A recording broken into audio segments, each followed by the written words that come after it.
nikmat yang sangat besar, sangat banyak kita rasakan.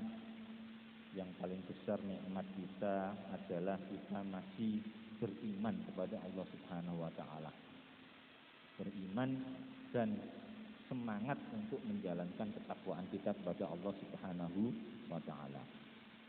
Selain itu nikmat-nikmat yang lainnya juga sangat banyak dan mungkin tidak kita rasakan, seperti nafas kita, aliran darah dalam tubuh kita, dan masih banyak lagi macam-macam nikmat yang mungkin kita sering lupa, sering lalai, sering nggak peduli. Itu semua dari Allah Subhanahu wa taala yang kita pedulikan kalau kita kesusahan. Kalau sudah kesusahan kita baru peduli ke sini. Padahal nikmat yang diberikan Allah yang lainnya itu lebih banyak, beribu-ribu, berjuta-juta kali. Susahnya sedikit saja sudah melongso. Karena itu memanglah manusia memang seperti itu juga oleh Allah diciptakan. Kita selalu berkeluh kesah, ya memang fitrahnya, ya asal mulanya kejadiannya kita memang sudah diciptakan oleh Allah seperti itu. Bicara menjelang akhir Ramadan kita bicara fitrah, ya. Idul Fitri menjelang berapa hari lagi? 4 hari lagi ya. Insya Allah kalau tidak 3 ya 4, tapi kalau perhitungan hisabnya besok itu malam Rebu itu masih di bawah ufuk, ya nggak bisa terlihat bulan. Insya Allah digenapkan 30 hari. Tapi itu perhitungan, tetap nunggu hasil isbat ru'yatul hilal karena memang itu sebagai salah satu syarat syar'inya dalam fikih seperti itu. Sumu liru'yati waqtiru liru'yati. Baik, kembali ke masalah fitrah ya. Mumpung di akhir bulan Ramadan kita bicara fitrah manusia karena kita akan kembali ke fitrah. Kok enak ini? Idul Fitri. Ada, dari kata ada, kembali. Fitri, fitrah, apa fitrah? Ada yang mengatakan fitrah itu suci. Jadi fitrah itu dari kata, kalau bahasa Arabnya itu fi'il madhinya fatoro, memulai atau membentuk baru, yang baru sekali atau yang awal sekali, mengawali sekali, itu fatoro. Mengawali makan, al-futur, breakfast, apa? Sarapan, mengawali makan, futur. Kalau buka, membuka kembali namanya iftar, berbuka. Diarahkan ke makanan juga. Fatoro juga diarahkan juga, artinya juga masalah makanan. Kita makan awal atau berbuka dengan makanan yang pertama kali, iftar. Suatu hadis yang mungkin sudah sering kita dengar dari Abu Hurairah,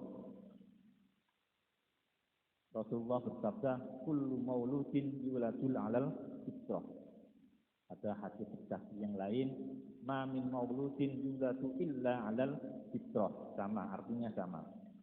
Cuma yang pertama itu setiap orang yang lahir, manusia, maksudnya itu lahir dalam keadaan fitrah.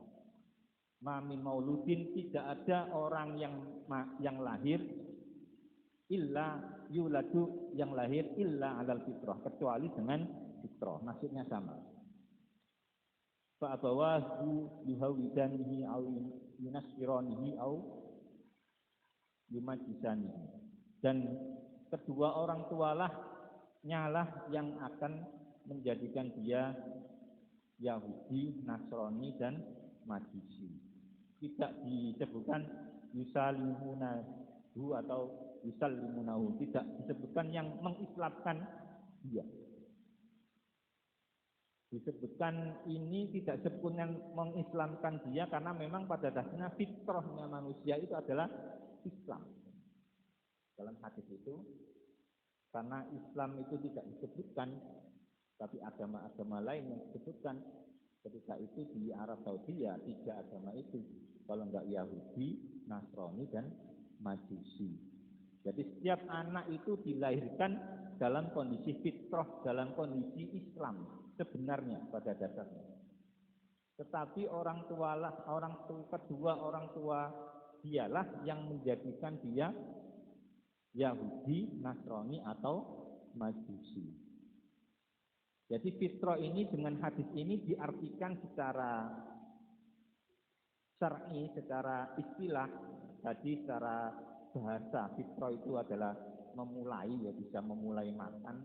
Secara istilah fitrah itu berarti Islam.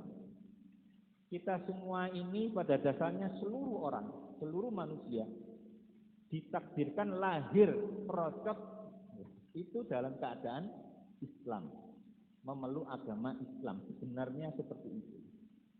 Tapi kemudian ada perubahan karena pengaruh lingkungan. Bisa menjadi Yahudi, bisa menjadi Nasrani, bisa menjadi Majusi. Itu karena lingkungan, dan lingkungan yang terdekat adalah orang tua atau keluarga. Jadi bisa jadi anak terlantar dirawat oleh keluarga yang lain. Ya kan, ya itu keluarganya yang merawat. Walaupun anaknya aslinya adalah seorang anak dari keluarga muslim, tapi diadopsi oleh keluarga yang non muslim, ya jadi non muslim. Bisa jadi abawahu itu tidak harus orang tua kandung, tapi orang yang merawat. Itulah kondisi fitrah, dan kita nanti akan menjadi fitrah kembali di akhir Ramadan atau di Syawal, Idul Fitri, kembali ke fitrah dengan berbagai macam persyaratan. Ya kita optimis saja, insya Allah kita akan fitrah, kita akan suci kembali, kita akan menjadi muslim yang seperti fitrah kita dilahirkan. Tetapi apa itu bisa, yang tahu adalah dirinya sendiri. Dalam hadis masyhur juga disebutkan masalah puasa, man shoma ramadhana, dalam hadis lain man qama ramadhana imanan ihtisaban ghufirallahu ma taqaddama min dzambi. Barang siapa yang berpuasa atau barang siapa yang mendirikan bulan puasa imanan, dengan rasa iman, wahtisaban, dan juga hanya berharap hisab perhitungan dari Allah Subhanahu wa taala besok di akhirat, ghufirallahu ma taqaddama min dzambi, maka dia akan diampuni seluruh dosa-dosanya sebelumnya. Dalam arti suci, tadi fitrah tadi ini, hadis ini mendukung hadis yang lain ataupun dalam surat ayat Quran yang lain. Apakah kita benar-benar bisa menjadi fitrah? Dan Rasulullah juga dalam hadis lain mengkritik kita. Kam min shaimin laisa lahu min siyamihi illal ju' wal atas. Rasulullah bersabda, banyak sekali dari orang yang puasa tetapi dia tidak dapat apa-apa dari puasanya kecuali al-ju' wal atas, kecuali rasa lapar dan dahaga. Dalam arti ya dia hanya dapat itu. Secara fikih ya mungkin sah puasanya, selesai, gugur kewajibannya, alhamdulillah. Tetapi dia tidak mendapatkan makna inti dari puasa, karena ya dapatnya hanya itu, karena memang dia puasanya hanya secara fikih saja, tidak didasari oleh imanan wahtisaban. Hanya iman kepada Allah dan hanya berharap perhitungan hisab nantinya dari Allah Subhanahu wa taala. Itu tidak diterapkan dalam kehidupan sehari-hari ketika berpuasa. Akhirnya ya tidak dapat apa-apa, hanya dapat rasa lapar dan dahaga. Oleh karena itu momen dan motivasi Idul Fitri ini harus selalu kita gelorakan dalam jiwa kita masing-masing. Idul Fitri, kembali ke Fitri, enak sekali. Suci lagi kita besok merdeka katanya. Setiap Idul Fitri ku anak kecil-kecil itu merdeka, masa jadi anak kecil terus? Ya. Pada dasarnya kalau kita mengetahui apa yang ada di bulan Ramadan, mestinya kita inginnya Ramadan terus. Rasulullah bersabda dalam hadis lain, "Idza ra'al ummati ma fi Ramadan, la tamannawna fi kulli sanatin Ramadan." Al hadis al kamakol, hadisnya mungkin saya agak berbeda teksnya tapi intinya sama. Kalau umatku itu paham, melihat betul, ro'a itu bisa melihat dari sisi pemikirannya dan berpikir, lain dengan syahidah menyaksikan. Kalau ro'a itu melihat dan memahami, berpikir apa yang ada di Ramadan, maka umatku itu pasti akan berharap seluruh tahun ini Ramadan semuanya. Tidak hanya 1 bulan Ramadan dari 12 bulan, tetapi semuanya Ramadan. Karena tahu bahwasanya di bulan Ramadan yang akan kita tinggalkan itu banyak sekali fadilah, banyak sekali keutamaan, banyak sekali hal-hal yang dilipat gandakan pahalanya untuk umat Nabi Muhammad Shallallahu Alaihi Wasallam. Di dalamnya ada Lailatul Qadar khairum min alfi syahr, yang lebih baik dari 1000 bulan. Bayangkan, hanya untuk umat Nabi Muhammad kita diberi oleh 1 malam yang lebih baik dari 1000 bulan. 1000 bulan itu kalau dibagi tahun itu kalau nggak salah 83 tahun lebih. Kalau setiap tahun kita dapat Lailatul Qadar, berarti umur kita itu 83 tahun kali berapa kita puasa. Itu keutamaan umat Nabi Muhammad yang tidak diberikan kepada umat nabi-nabi sebelumnya. Kalau kita tahu, ya kita pasti pengen Ramadan semuanya. Tapi ya saya sendiri merasakan ya berat ya. Ya sudah, kerja tetap harus berusaha puasa, tetap harus energik. Karena memang kalau nggak energik kita nggak dapat apa-apa. Kalau Ramadan kita harus berupaya punya program yang sebanyak mungkin, program-program yang bermanfaat. Ya, tidak sekedar sholat malam misalnya khusyuk, iktikaf, tapi program-program kewajiban yang lainnya kepada keluarga ya tetap harus dilaksanakan. Apalagi kewajiban sebagai pegawai. Masuk Ramadan terakhir gak kerja pegawai, iya nek wira swasta bisa kita atur. Kalau pegawai ya tetap harus kerja. Tambah banyak pekerjaannya kalau pegawai dan lain sebagainya. Karena itu ya kita harus benar-benar menghormati orang lain yang mungkin tidak bisa seperti kita berjamaah terus seperti ini. Alhamdulillah ya kita harus bersyukur bisa puasa terus. Ada saudara kita muslim yang mungkin tidak bisa puasa terus karena kerjanya keras. Ya kita doakan, kalau bisa ya kita santuni. Lebih bagus lagi kita jamin kesejahteraan mereka biar mereka bisa puasa terus. Jadi kita belum tentu lebih baik daripada orang yang kadang-kadang puasa, kadang-kadang tidak, karena memang dia memenuhi kewajibannya, nafkah, kewajiban, dan lain sebagainya. Jadi kita tidak hanya sekedar berkuar-kuar, ayo ibadah, betul, ya tapi tetangga kita, saudara kita ada yang nggak bisa seperti itu karena memang kondisi faktor ekonomi dan lain sebagainya. Nah itu harus kita santuni. Bagaimana supaya mereka juga ikut berbahagia, tidak sekedar kita sendiri menyukseskan diri kita sendiri, tapi orang lain tidak sukses. Itu namanya tidak bijaksana. Ya itu katanya Gus Bahak, ojo betul-betul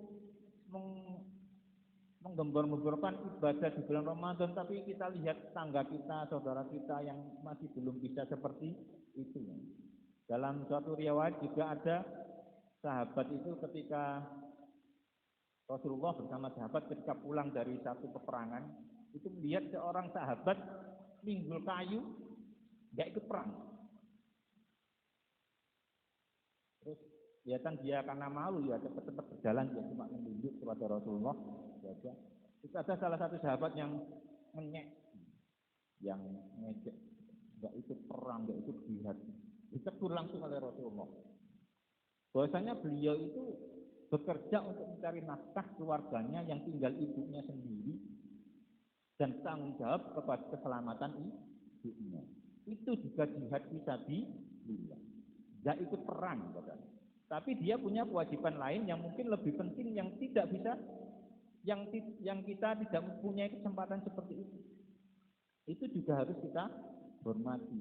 Ya, karena memang ada alasan syar'i dia tidak berperang. Padahal berperang itu kewajiban diperintah oleh Rasulullah. Tapi karena punya ibu yang sudah tua renta, tidak ada yang menjaga dan tidak ada yang memberikan nafkah, ya dia bekerja seperti itu. Jadi kalau memang kita bisa beribadah sampai saat ini, alhamdulillah, sampai akhir Ramadan, sampai Ramadan berikutnya, insya Allah, amin, sampai puluhan kali atau bisa ratusan kali Ramadan lagi, bismillah, mudah-mudahan diridhoi Allah Subhanahu wa taala. Ya kita juga harus tetap melihat orang-orang sekitar kita yang mungkin belum bernasib sama dengan kita. Karena itu kita harus teposliro, kita harus mawas diri, kita harus berbagi. Dan Idul Fitri itu pada dasarnya di dalamnya ada juga zakat fitrah.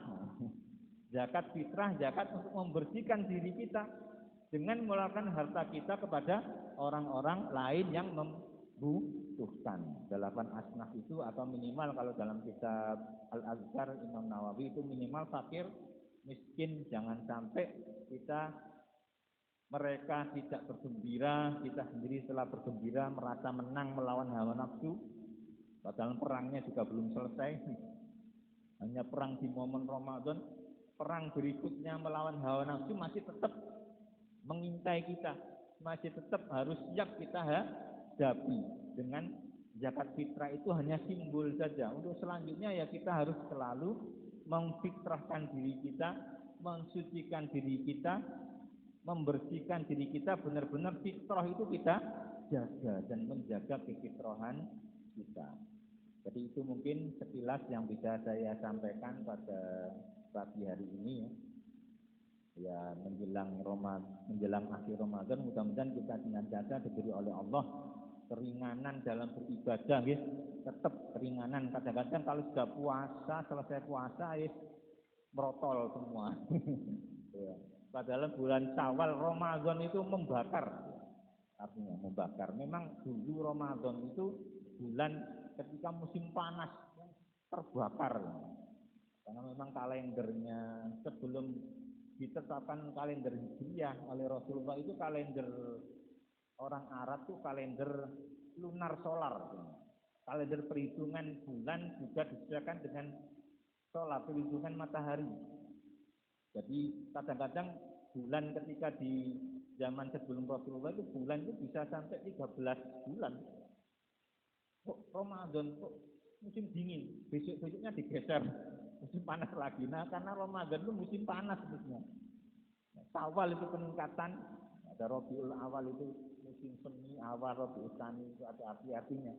Tapi sekarang setelah ditetapkan Islam bahwasanya bulan itu hanya 12 bulan, itu akhirnya ya ikut lunar saja, ikut kalender Komariah. Tapi tetap kalender solar itu kita butuhkan sebagai kalender musim untuk kita semuanya.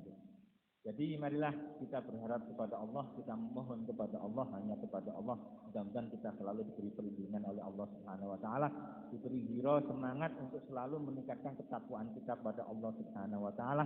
Yang penting juga pada akhir bulan Ramadan kita sering-sering beristighfar ya. Asyhadu an la ilaha illallah, astaghfirullah, as'aluka ridhaka wal jannata wa a'udzubika min sakhatika. Itu sering-sering kita baca. Doa tarawih yang sahih itu yaitu kalau doa Allahumma ja'alna bil imani kamilin ila akhirih itu tambahan, tapi juga bagus, isinya juga enak, minta Pak kepada Allah. Ya memang kita bisa hanya minta, tapi doa yang mutawatir itu ya tadi asyhadu an la ilaha illallah, astaghfirullah, as'aluka ridhaka wal jannata wa a'udzubika min sakhatika wan nar. Allahumma innaka 'afuwwun karim tuhibbul 'afwa fa'fu 'anna. Allahumma innaka 'afuwwun karim tuhibbul 'afwa fa'fu 'anna. Allahumma innaka 'afuwwun karim tuhibbul 'afwa fa'fu 'anna ya Allah ya Karim. Itu yang mutawatir doanya. Itu sering-sering kita baca, beristighfar, ya selain berhamdalah, alhamdulillah, bersolawat juga.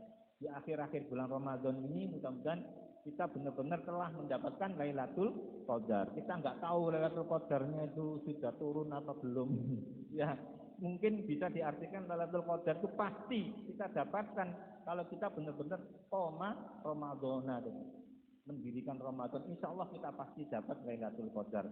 Presentasi pendapatannya yang nggak tahu itu dari Allah Subhanahu Wa Taala, dari biro semangat kita sendiri. Mudah-mudahan kita selalu mendapatkan Lailatul Qadar, dilindungi Allah Subhanahu Wa Taala, dan yang paling penting kita diberi oleh Allah mudah-mudahan sehat, semangat, ya. Wabah ini segera berakhir, kita bisa normal, lebih meningkatkan ibadah kita, dan kita diberi oleh Allah husnul khotimah. Amin ya rabbal alamin. Wonten sih ditanggletaken niku. Wonten sing masalah zakat mumpung terakhir. Nggih, terakhir sebelum kita tutup masalah zakat bagi yang belum, terutama juga zakat mal, bagi yang belum bisa ngitung ya monggo dihitung sakniki. Kalau zakat fitrah jelas, kalau zakat mal ya monggo segera dihitung, mumpung di bulan Ramadan bisa disampaikan, bisa lewat takmir atau lewat Basnas atau lewat siapapun, yang penting sesuai dengan syar'i. Monggo wonten pertanyaan iki. Dalam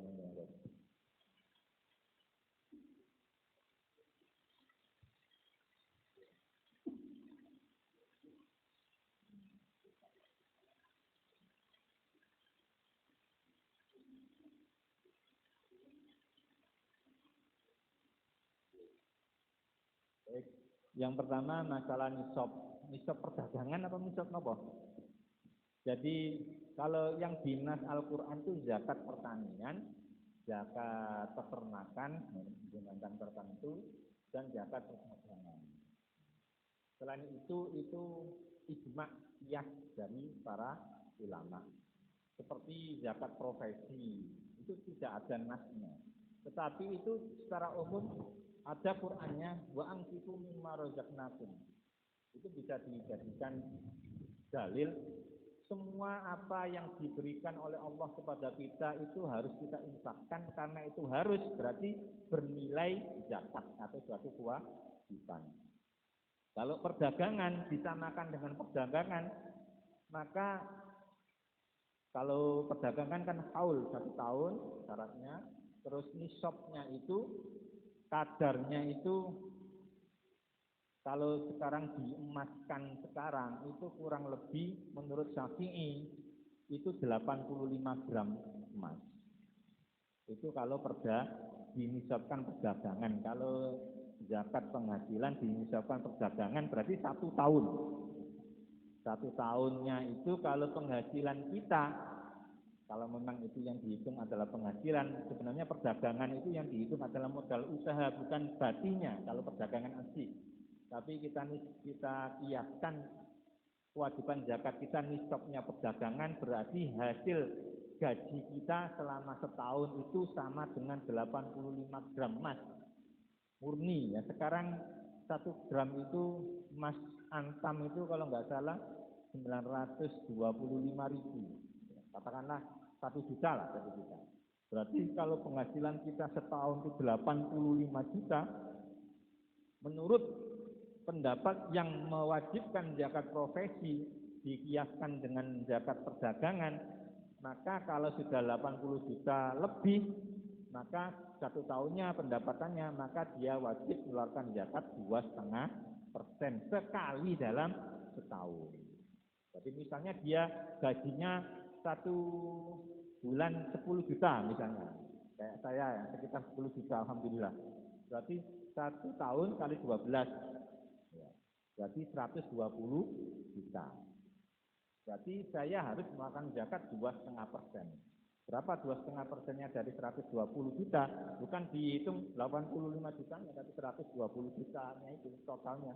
Berarti kurang lebih 3 juta. Hanya 3 juta dari 120 juta. Enteng sekali sebenarnya. Cuma kadang-kadang wis kadang iri yo abot. Kebutuhannya yang lain banyak. Boleh dicicil, nah, tambah enak dicicil. Tapi ya eman-eman nih untuk Ramadan. Enak zakat nang Ramadan. Kalau enggak gitu ditabung. Ada tabungan khusus supaya kita pada Ramadan bisa mengeluarkan zakat pas haulnya itu. Ya, saya di kantor sudah dipotong di koperasi tabungan hari raya. Itu tak konsentrasikan 50% lebih untuk zakat infak saya ketika Ramadan. Tidak ada potongan, ini khusus kita ambil di bulan Ramadan biar kita nggak berat mengeluarkan zakat itu. Kalau penghasilannya 200 lebih ya lebih banyak lagi. Dan yang paling penting, ini masalah niat mumpung ingat nanti lupa. Zakat itu harus diniati zakat.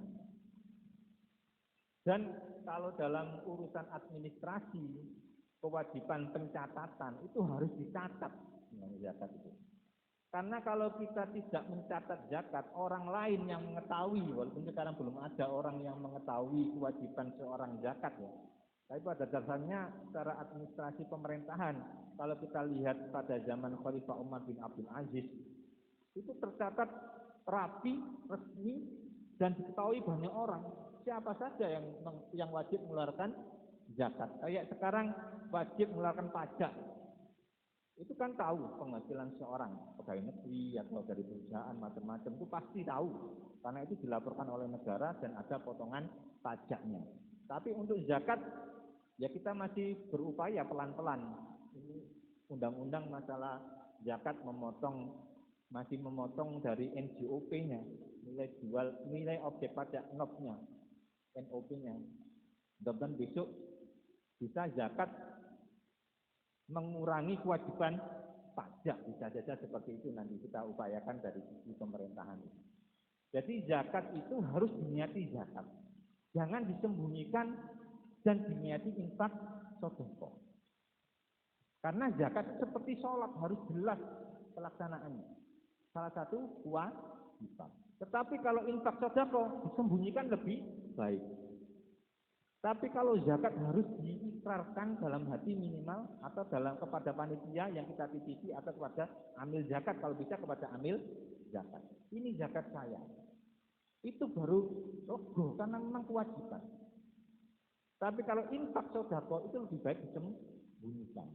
Tapi kalau untuk syiar ya nggak apa-apa, tapi jangan sampai ada takabur dalam hati infak sedekah.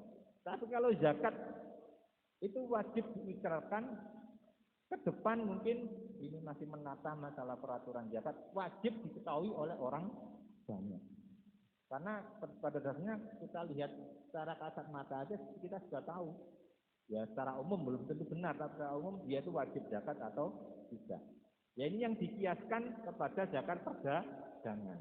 Ada yang menyatakan ulama mengkiaskan zakat itu kepada zakat pertanian. Malah ini yang lebih simpel sebenarnya, cuma berat. Kalau dikiaskan dengan zakat pertanian, maka setiap dia dapat gaji, dan gaji itu telah memenuhi nisab pertanian, maka dia harus mengeluarkan zakat minimal 5%. Kalau 10% itu kalau tidak ada biaya macam-macam. Tapi kita kerja pasti ada biaya transportasi, biaya macam-macam. Paling enggak 5% katanya. Jadi kalau zakat pertanian nisabnya itu kurang lebih kalau padi ya disamakan dengan padi itu 6,5 kintal, 650 kilo. Dikalikan kalau padi itu gabahnya katakanlah 5.000 lah. Berarti kurang lebih 3,5 juta. Kalau gajinya yang dia dapat itu siap menerima itu 3,5 juta, lebih dari itu berarti sudah nisab pertanian. Setiap kali panen itu berarti dia wajib mengeluarkan zakat 5% kalau ikut zakat pertanian. Tapi ada yang mengatakan boleh 2,5%, karena memang nggak ada nasnya kan, nggak ada nasnya. Berarti kalau 2,5% sebenarnya itu dikiaskan dengan zakat perdagangan, cuma dicicil. Tapi kalau dikiaskan dengan zakat pertanian 5%. Setiap kali kita dapat rezeki. Dikiaskan dengan pertanian setiap kali panen. Jadi ada dua macam kias.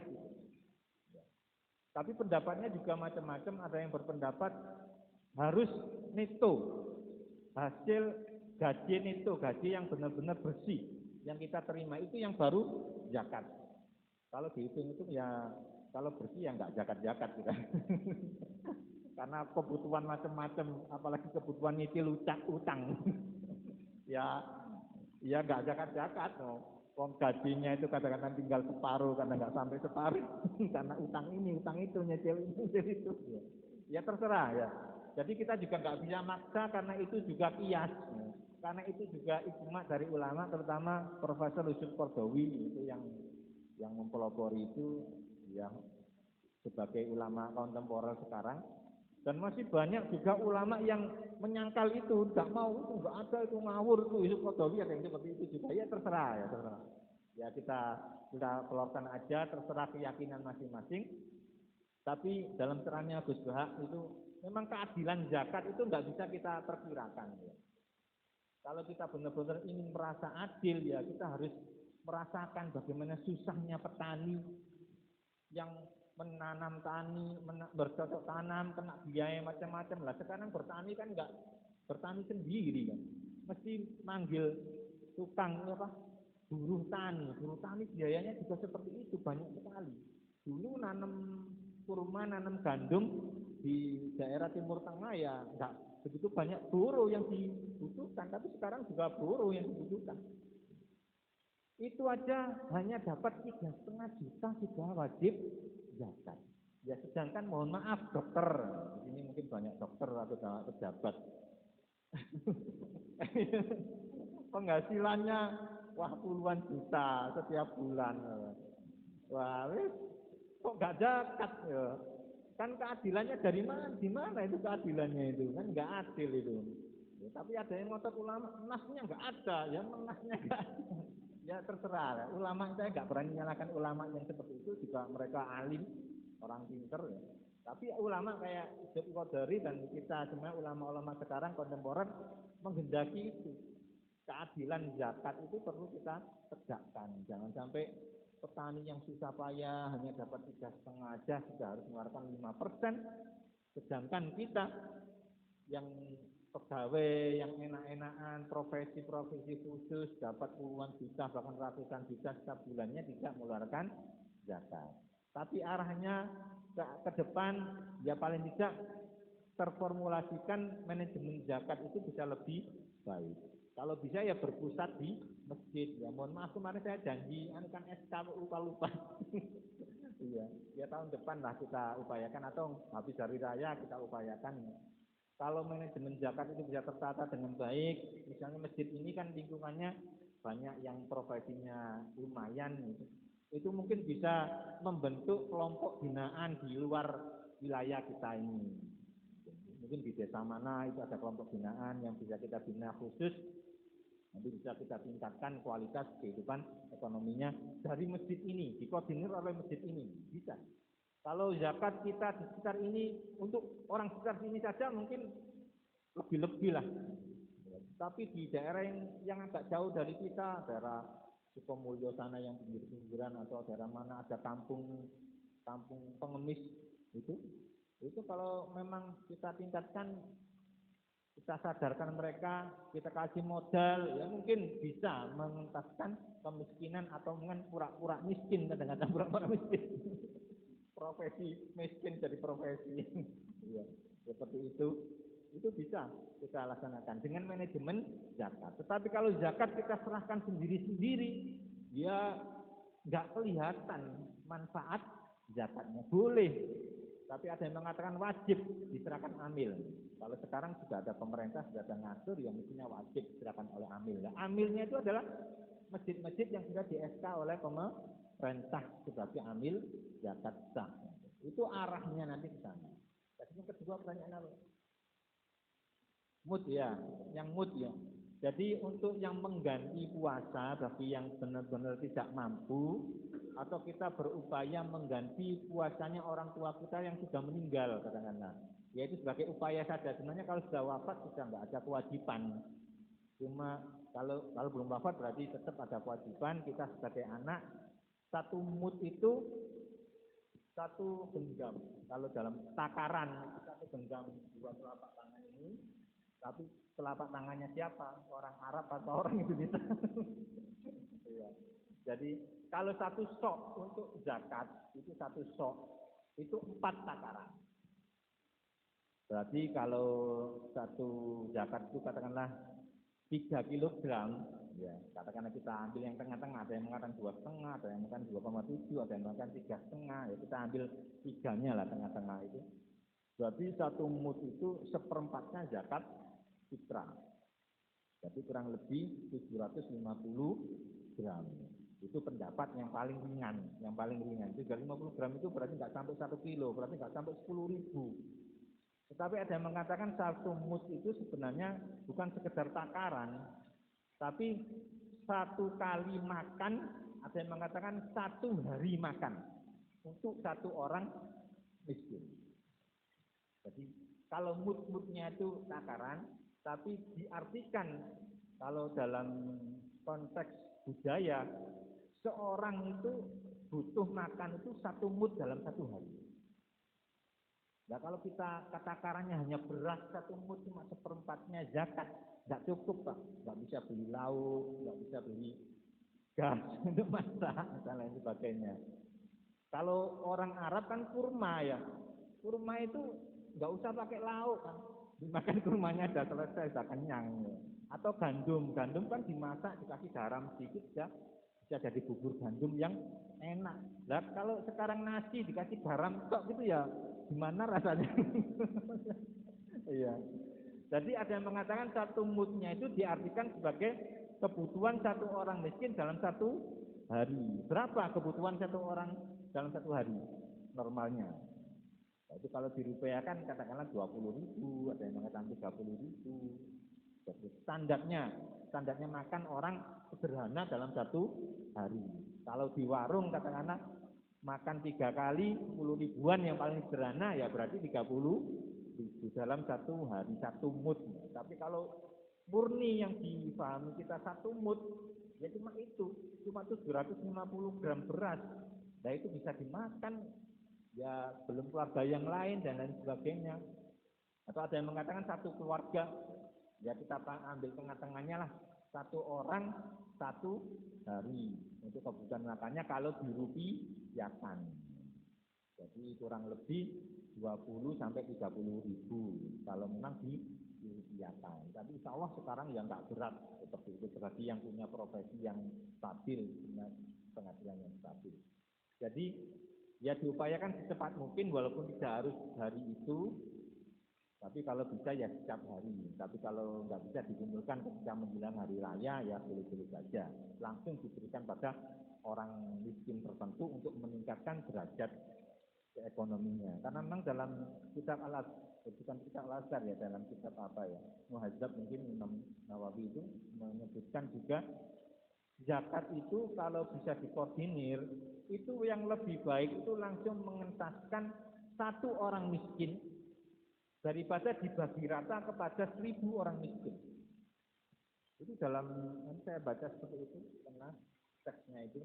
Jadi 1 orang miskin itu langsung dikasih kebutuhannya dalam satu tahun supaya dia berhasil dan tidak minta-minta lagi dan bisa berupaya dan tahun besok bisa jadi muzaki.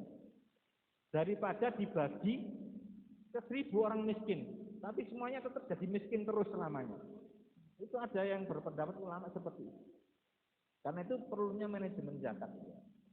Kalau memang tidak bisa terlalu banyak orang miskin, tapi paling enggak ada beberapa orang miskin yang bisa kita tingkatkan derajat ekonominya dari mustahik miskin menjadi muzaki tahun depan, orang yang bisa membayar zakat. Itu aja sudah ada dulu sudah ada berpendapat seperti itu. Tetapi manajemen zakat di Indonesia itu memang dikacaukan oleh penjajah kita, oleh Belanda. Belanda itu benar-benar melarang kiai mengumpulkan zakat.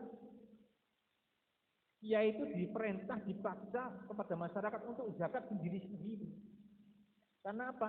Kalau zakat itu terkumpul dulu pada waktu zaman penjajahan, itu nanti buat biaya perang musuhi Belanda sendiri. Zaman itu seperti itu. Jadi ketika Sultan Agung kalah ya dari Belanda, Mataram itu dikacaukan urusan keagamaan. Zaman setelah itu sudah diatur, itu ada kayak sekarang Basnasnya sudah ada. Itu dikacaukan, itu nggak boleh mengumpulkan ini.